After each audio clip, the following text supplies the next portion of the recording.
Good morning. It is Monday, May the 15th, and this is Focus on the News. I'm Dick Black. Welcome. This morning, we're going to be talking about Western values. President Macron of France is defending man-boy sex as art. And I think the general theme of this is going to be that we have Western elites who are increasingly attacking virtuous things and defending vice. And this morning we're joined by our guest, Suzanne Satterfield, and delighted to have you here again with us. Suzanne is one of the heroes of the public school movement here in Loudoun County, which has caused shockwaves all across the nation, and I think to some extent across the world. So, Suzanne, welcome. It's good to have you with us. Thank you. Thank you. Good morning. Well, what do you think of President Macron?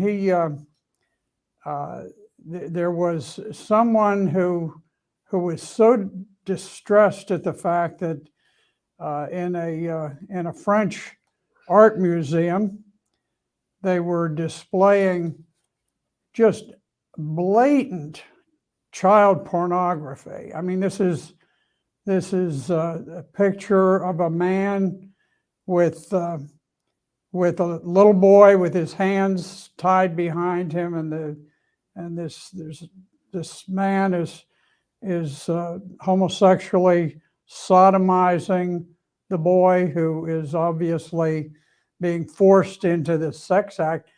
And this is being shown as art. And instead of Macron cracking down on child pornography and something that portrays the enslavement of little boys for these sex acts, instead of going after the art museum, he goes after the man who had the courage to step in and say, this is too much. French people are not this decadent. We're not going to accept it. What's your reaction to all of this? Well, it's disturbing, and I did see the picture. There is nothing in that picture that leaves anything to the imagination. It couldn't be more graphic, more disgusting. One of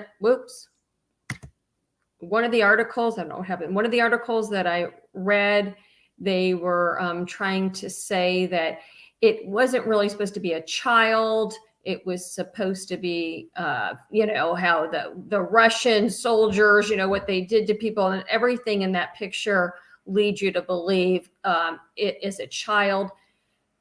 Even if it weren't, it's bad enough. There are so many other works of art out there that can depict and tell a story of tragedies that had happened, throughout history without being, graphic like that and with children. And when the artwork has to be explained by the artist after, it's come out and, challenged like it is, that tells you there's an issue, and it is. As far as I'm concerned, when you're trying to put pictures of artwork that's related to history, it should be pretty easy to figure out what that is. There's nothing in that picture that tells you not only is it necessary to see that, but for you to even know what that was supposed to be about. So you think about these museum curators and how they pick these artists, and you just have to wonder again how this all happens and how there wasn't better choices to be made out there. My impression looking at it, I had considered putting it up so that people could graphically understand what we're talking about, but doing so is so clearly a violation of criminal statutes in every state. There are probably federal statutes also that apply.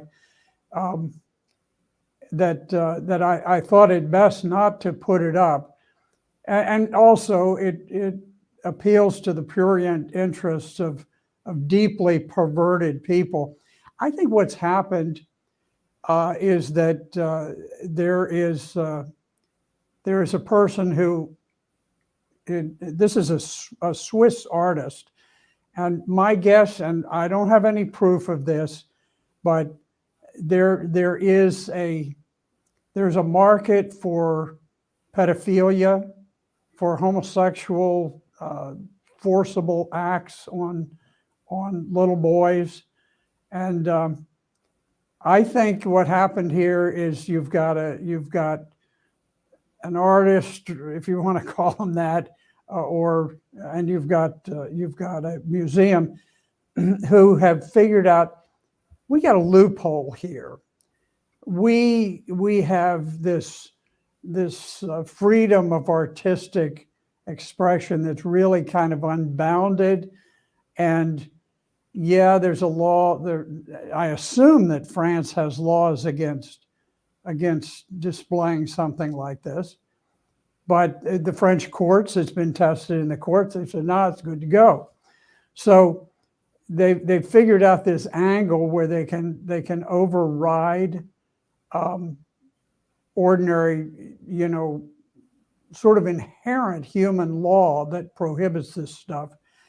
And I think just almost mocking the public, the artist, if you want to call her that, gave it the title FUCK abstraction, exclamation mark. So the thing is grotesque from the outset. But what do you think about President Macron's reaction to this? Do you think that was within the bounds of reason itself?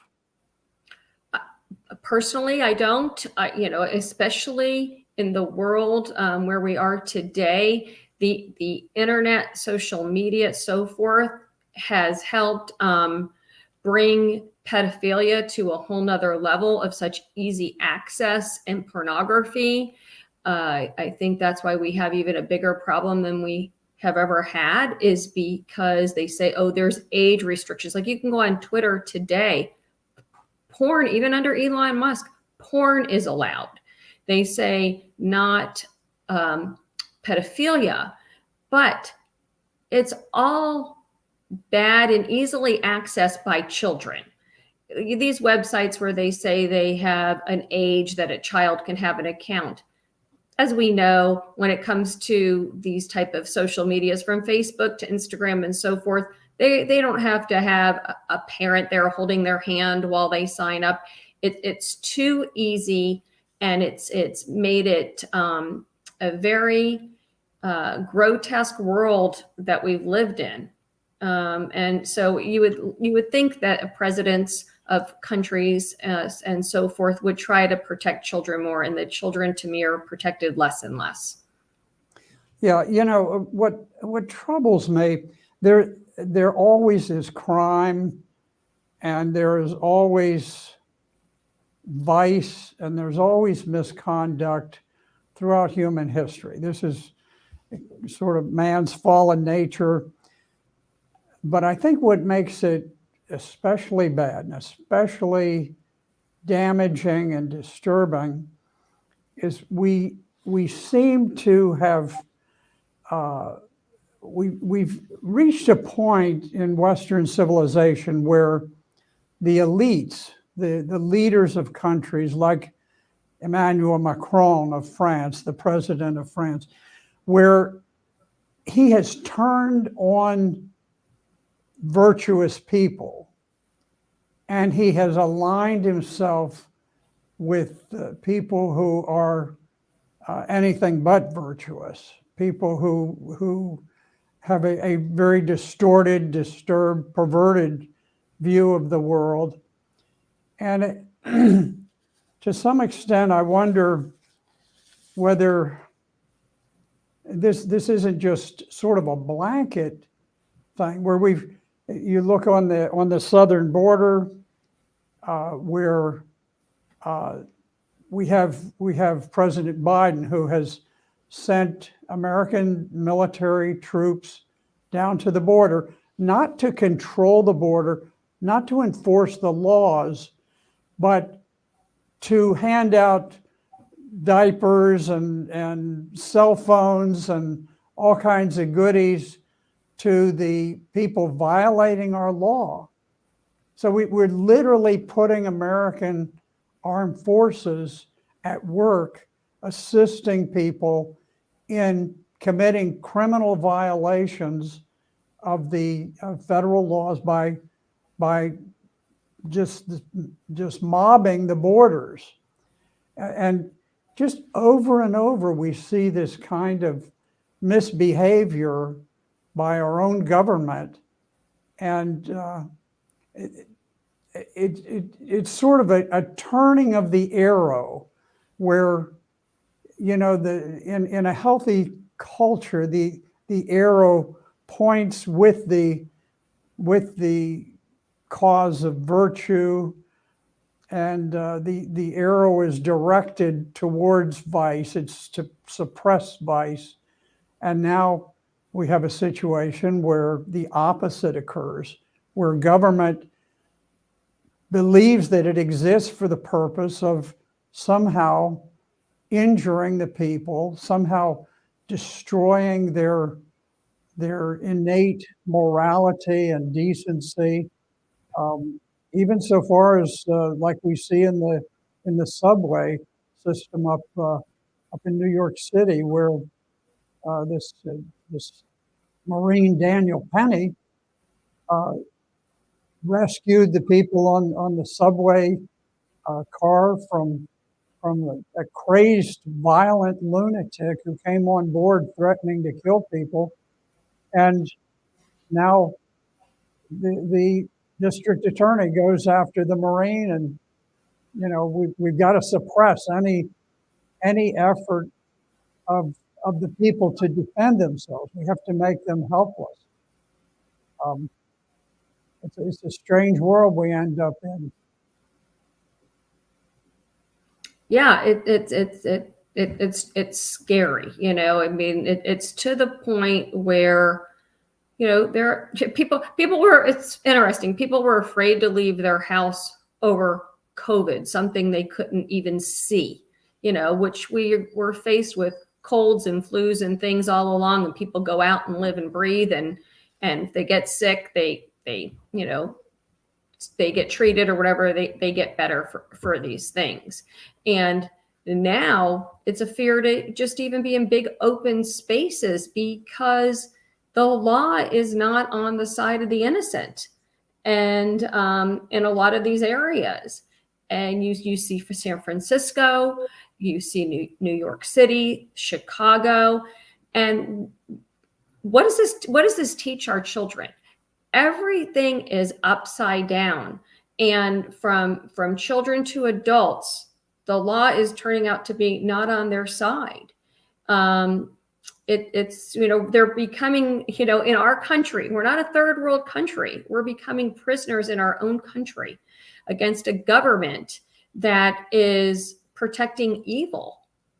And we have our own issues here in Loudoun County, where parents again have been attacked for, they go after their jobs for speaking out at public school, board meetings. They've have had horrible threats against parents. Again, just for people speaking out. And then here you're in a place like New York City, where there's massive people. This he's been in the system over and over and over. And somebody steps in to try to help people that he's threatening. And it's unfortunate that the man died. It is unfortunate, when anybody dies. But now this former Marine is the criminal. Yeah, it's amazing. Now, this Marine he epitomizes American virtue, American courage, American self-sacrifice and decency. This is a Marine sergeant. He spent 4 years in the Marines, excellent record. He became a squad leader. And I can tell you, having served in battle in some of the most fierce combat in our country's history, that I have seen the enormous responsibility placed on Marine sergeants. It's literally the responsibility for life and death matters that affect the members of that squad. So he was somebody who was trusted by the Marine Corps. He was trusted by his fellow Marines, and he's trusted by the people who were on that subway where he just happened to be when this criminal lunatic, Jordan Neely, squeezed his way on the subway car at the last moment, came in, immediately started ranting and raving at the passengers. Passengers began to flee towards the back of the car, and he said, now here's a quote. This is a witness.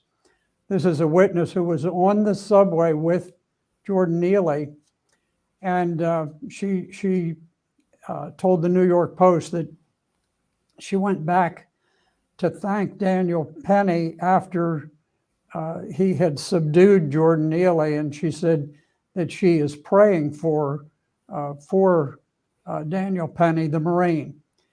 Now here's what Neely, the criminal maniac, said before he was killed. He came on and he said, this is a quote from the witness.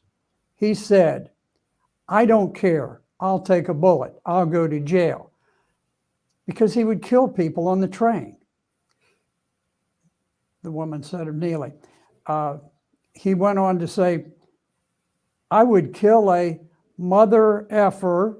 I don't care. I'll take a bullet. I'll go to jail."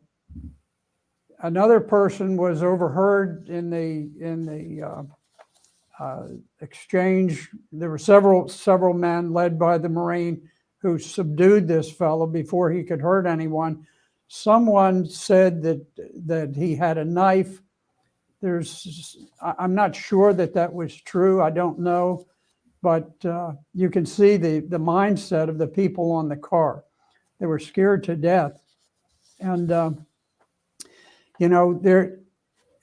one of the most amazing things in the world is the extraordinary violence on New York City subways. Just in 10 months of last year, there were 25 people hurled off the subway and onto the tracks, where you had these violent lunatics trying to kill people just for fun. That's their entertainment. And Neely himself liked to go up to women and just haul off and punch them with all his might. And he did it in 4 different occasions. In one of the instances, he hauled off and he slugged a 67-year-old woman with no warning, no provocation, hit her in the face, broke her nose, and according to the police, caused severe facial injuries to the woman. Why did he do it? I don't know. She was white. She needed to be hit, I guess. But this was a guy who loved to hurt people. He loved to injure people. And it's interesting. Now we've got AOC and a whole bunch of these other race-baiting people, and she's demanding that he be, persecute him. And it's interesting. This morning it came out in the news that a former aide to AOC has now become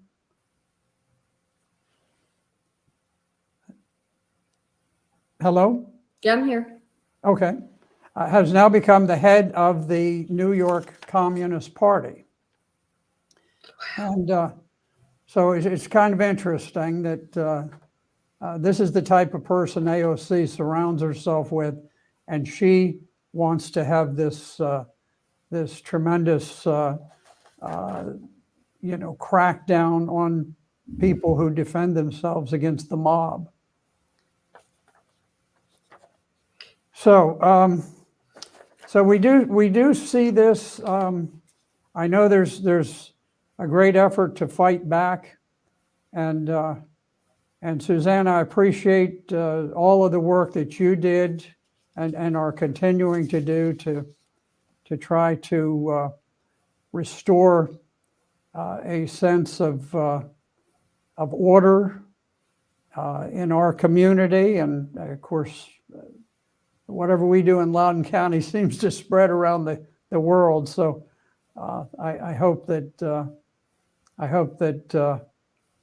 you will continue with that. Do you have any final remarks before we finish up this morning? Just to hope to get people to, find the strength and hold elected officials accountable for these upside down laws that they are putting in place that don't protect the victims. They protect the criminals. Too many people are sitting on the sidelines, and more lives are being lost. More people are put in danger. And, we not only have to step up to do this for our own safety, but again, for getting the world back for a place that our children can live safely in. And they should be able to turn to law enforcement and know that their local or federal government then is going to back law enforcement when they take these criminals in and get them off the street. So again, people need to stop sitting on the sidelines, and they need to get out and make sure that they vote for the people that are out there to protect people on the right side, which are the innocent, not the criminals. Well, we certainly need to double down on laws that clarify that people have an innate God-given right to self-defense and a right to defend the lives of others. Some good news is that already, within just a very short time, over $1 million have been contributed towards the Marines' legal defense. And also some good news, there are good people in the system too. When the New York City police, when they interviewed Mr. Penny, he cooperated completely with them. And after they had heard all of the evidence explained, they let him go. They freed him. Obviously, they had decided this is an innocent man. And so it was only after that report made its way to the New York City district attorney, who is a Soros attorney. He's one of these people that George Soros managed to put into office by flooding the political race with his untold billions of dollars. Not that he didn't put billions in, but he certainly put millions in. And so what we're seeing is a reflection of the values of George Soros, who is certainly no paragon of virtue. But anyway, we see good people. We also saw that even with all of the political pressure, the judge who granted bail made the bail to where it was very reachable for Penny, freed him, so he is not in confinement at this point. And really all that you have is you have this racist mob mindset that has taken hold in New York City and is increasingly making it a dystopian crime-friendly place. But I think maybe this time the people are going to wake up and say, you know what, this is just too much. We're gonna help the people who are pushing people onto the railroad tracks, who are punching old ladies in the face and breaking their bones and noses. And no, we're not going to put up with it. I hope there are enough good people who sit on a jury in New York City to where there will be at least one person with common sense and compassion who will say not guilty. I'm not going to convict somebody solely because of their race. And so I think there's hope. I'm optimistic that good things will come out of this. And I would love, after the next presidential election, assuming that we get a good president, I'd love to see this Marine sitting up at the State of the Union address where the incoming president can recognize him and say, I want everybody to see this great Marine who risked his life and his well-being for the people around him and saved them from a crazed lunatic. So we'll see what happens. We'll see whether as time goes on, there's going to be a change in the direction in this country. But in any event, thank you so much, Suzanne, for being with us. This is Focus on the News, and we will see you probably next Monday. All right. Thank you for everything you do. Thank you so much. Thank you, Suzanne.